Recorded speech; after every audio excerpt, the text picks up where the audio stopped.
selling by a salesman. আপনি দেখেছেন আমি কিছু গল্প বলেছি, কিন্তু সবসময় মনে রাখবেন প্রথমেই যে কিন্তু সেলস নিয়ে কথা বলবেন, আগে তার সাথে একটা র্যাপোর্ট বিল্ডিং করবেন, সাধারণ কথাবার্তা বলবেন, উনি যেই সব জিনিস পছন্দ করে সেগুলি নিয়ে আলোচনা করবেন, অ্যান্ড ফাইনালি যে আপনি সেলস নিয়ে কথা বলেন। যেই যদি সেলস নিয়ে কথা বলেন তাহলে সঙ্গে সঙ্গে কিন্তু সে সরে যাবে। সেলসম্যানরা is a very good story teller.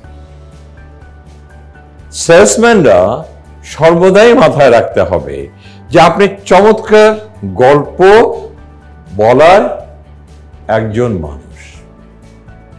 Sir, হ্যাঁ স্যার, আপনার কাছে আমি এসেছি, আমি একটু আগে কিন্তু আমার আরেকজন ক্লায়েন্টের কাছে এসেছিলাম। তাই নাকি? কে? স্যার, আবুল হোসেন, উনির কাছে এসেছিলাম। তাই নাকি? আবুল হোসেনের কাছে? কেন? স্যার, আপনার মনে আছে অনেক মানুষের কিন্তু জমি আছে কিন্তু বাড়ি নাই, আর আমরা সেই জমিকে বাড়ি করে দিই এবং ব্যাংকের টাকাও দিয়ে দেয়, ওর আবার 6 তলা বাড়ি হয়ে যায়, ভাড়ার টাকা থেকে টাকা দেয়, এখন 6 তলা বাড়ির অহংকারী মানুষও সে হয়। স্যার, এই কাজগুলি আমরা করি। আপনারা হয়তো আমাদের ব্যাংকার বলতে পারেন, কিন্তু আমরা কিন্তু আমাদেরকে ব্যাংকার বলি না। আমরা বলি আমরা মানুষের সেবায় নিয়োজিত এবং দেশের সেবায়। স্যার, আপনি একবার চিন্তা করে দেখেন তো স্যার, আপনার সাথে অনেক কথা বলে খুব ভালো লাগে। গল্প শোনা, মানুষ গল্প শুনতে খুব পছন্দ করে। সেলসের প্রথম কাজ হচ্ছে ক্রেতার মনে ওই যে বলেছে ট্রাস্ট, বিশ্বাসটা ঢোকায় দেওয়া।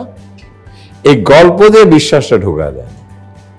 আপনার কাছে ক্রেতাকে বিক্রি করতে হবে না, ক্রেতাই আপনাকে খুঁজবে। And this is what I'm saying.